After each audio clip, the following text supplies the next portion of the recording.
அண்மையில் அவதார் என்ற குழுமம் இந்தியாவில் பெண்களுக்கான பாதுகாப்பு, ஆரோக்கியம், கல்வி முதலான சமூக காரணிகளை சிறந்து விளங்குகிற நகரங்களோட பட்டியலை வெளியிட்டு இருக்கிறாங்க. 125 நகரங்கள் கொண்ட இந்த பட்டியலில் முதல் 25 நகரங்கள்ல சென்னை, கோவை, திருச்சி, மதுரை, சேலம், வேலூர், ஈரோடு ஆக 7 நகரங்கள் இருந்துச்சு. இதெல்லாம் உங்களுக்கு தெரியுமா? மாண்புமிகு பிரதமர் அவர்களை மணிப்பூரை மறந்துட்டீங்களா? 2023ஆம் ஆண்டு மே மாதம் எரிய தொடங்கின மணிப்பூர்ல இதுவரைக்கும் அரசு கணக்குப்படி பாத்தீங்கன்னா 260 பேர் கொல்லப்பட்டிருக்கிறாங்க. ஒருவர் இருவர் அல்ல, 260 பேர் கொல்லப்பட்டிருக்கிறாங்க. ஆனா உண்மையான எண்ணிக்கை இன்னும் ஒரு மடங்கு இருக்கும். 3000 பேர் காயமடைஞ்சிருக்கிறாங்க. 1,00,000 பேருக்கு மேல மாநிலத்தை விட்டு இடம் பெயர்ந்துட்டாங்க, ஊரை விட்டு போயிட்டாங்க, மாநிலத்தை விட்டு போயிட்டாங்க. 3 ஆண்டுகளாக இயல்பு வாழ்க்கை பாதிக்கப்பட்டிருக்கு மணிப்பூர்ல. இத்தனைக்கு ஒன்றியத்தை ஆள்றது, மணிப்பூரை ஆண்டது பாஜக தான். ஆனா அவங்க டபுள் இன்ஜின் ஓட்டின டப்பா இன்ஜின் மணிப்பூர் மக்களை ஏன் காப்பாத்தல? மணிப்பூருடைய முதலமைச்சர் பிரேம் சிங் வீடு, அமைச்சர்கள் வீடு, எம்எல்ஏக்கள் வீடு, பிரேம் சிங் இன்னும் மருமகன் எம்எல்ஏவா இருக்கிறாரு, அவருடைய பெயர் இமோ சிங், அவருடைய வீடு எல்லாத்தையும் போராட்டக்காரர்கள் தாக்கி இருக்கிறாங்க, அடிமட்டமாக்கி இருக்கிறாங்க. ஆனா மணிப்பூரை ஆண்ட பாஜகவால ஏன் அமைதியை ஏற்படுத்த முடியல? இதுதான் பாஜகவுடைய லட்சணமா? மாண்புமிகு பிரதமர் அவர்களே, போய் மணிப்பூரை உத்தரப்பிரதேசம் பாருங்க. ஒட்டுமொத்த இந்தியாவுக்கு பாஜக ஆளக்கூடிய மாநிலங்கள், அந்த 2 மாநிலங்கள் மூலமாகத்தான் போதைப் பொருட்களை பரவுதுன்னு ஆதாரங்களோட செய்தி வர்றது பத்திரிகை நீங்க படிக்கலையா?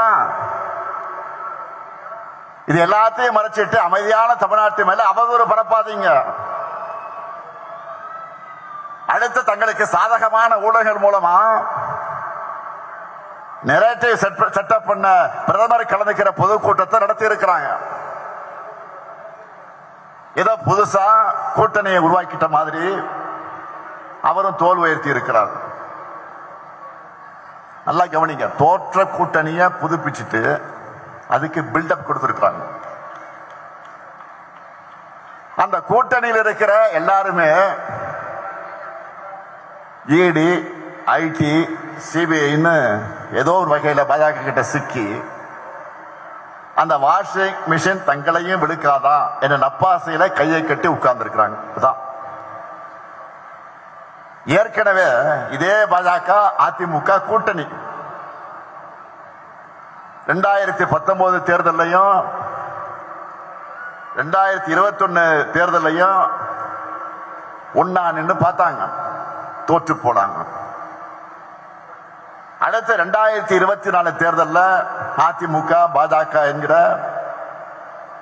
வேஸ்ட் லக்கேஜ கேட்டுட்டு நிக்கலான்னு அப்புறமா சேர்ந்துக்கலான்னு மறைமுக கூட்டணியா வந்தாங்க. ஆனா அந்த கெட்டப்பில் வந்தாலும் உங்களுக்கு கெட் அவுட் தானே தமிழ்நாட்டு மக்கள் திரும்ப திரும்ப சொல்லிட்டாங்க. இப்ப திரும்ப பழையபடியே உடைஞ்சு போனதெல்லாம் ஒட்டி எடுத்துக்கிட்டு புதுசா என்டிஏ அரசு சொல்லிக்கிட்டு வந்திருக்கிறாங்க. எல்லாருக்கும் தெரியும் பாஜக அதிமுக கூட்டணி கட்டாயத்தால் உருவாகி இருக்கக்கூடிய கூட்டணி, மிரட்டலால் உருட்டலால் உருவான பிளாக்மெயில் கூட்டணி, உண்மையான அதிமுக தொடர்களுடைய விருப்பத்திற்கு எதிராக அமித்ஷா அவர்களால் திணிக்கப்பட்ட கூட்டணி, முழுக்க முழுக்க தன்னுடைய சுயலாபத்திற்காக வழக்குகள் இருந்து தன்னை காப்பாற்றிக்க, தன்னுடைய பதவியை தக்க வச்சுக்க பழனிசாமி உருவாக்கின சுயநல கூட்டணி. டெல்லிக்கு ரகசியமா பல கார்கள்ல மாறி மாறி போய் அங்க வழக்குகளை காட்டி மிரட்டினதும் ஏசி கார்லயே ஒருத்தருக்கு முகமெல்லாம் வேர்த்து விறுவிறுத்து போச்சு. எப்படி கட்சி வச்சு துடைச்சுக்கிட்டு வந்தாரு நானே பார்த்துச்சு.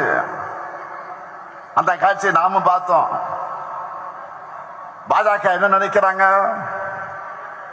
திரும்பவும் தங்களுடைய கண்ணசவைக்கு ஏற்ப தலையாட்டுகிற எடுபடிகளை வச்சுக்கிட்டு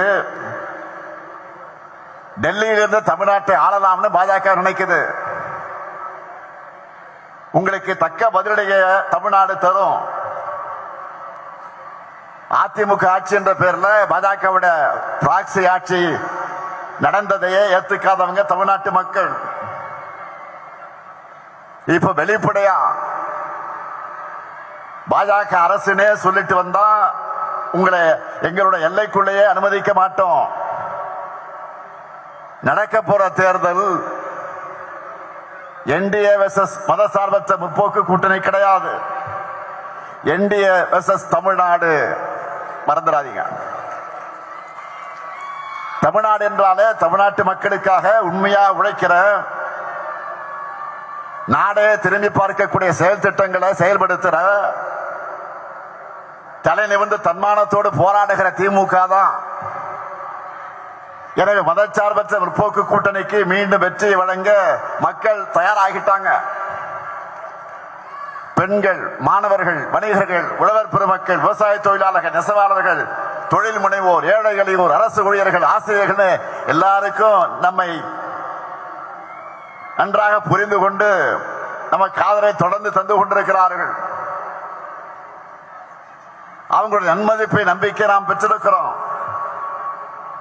நான் என்னை விட அதிகமாக நம்புறது நம்முடைய தமிழ்நாட்டு மக்களைத்தான். எனவே என் மீது நம்பிக்கை வைத்திருக்கக்கூடிய மக்களை நாம் தொடர்ந்து சந்திச்சுக்கிட்டே இருக்கணும். என்றைக்கு எப்போதுமே மக்கள் கூடவே இருக்கணும். இதுதான் உங்களுடைய சகோதரனாக இருக்கக்கூடிய இந்த முத்துவேல் கருணாநிதி ஸ்டாலினுடைய வேண்டுகோள்.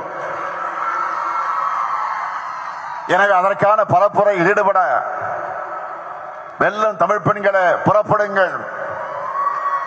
மீண்டும் இந்த ஸ்டாலின் ஆட்சி, கழக ஆட்சி, திராவிட மாடல் ஆட்சி அமைய ஓய்வை மறந்து உழையுங்கள்.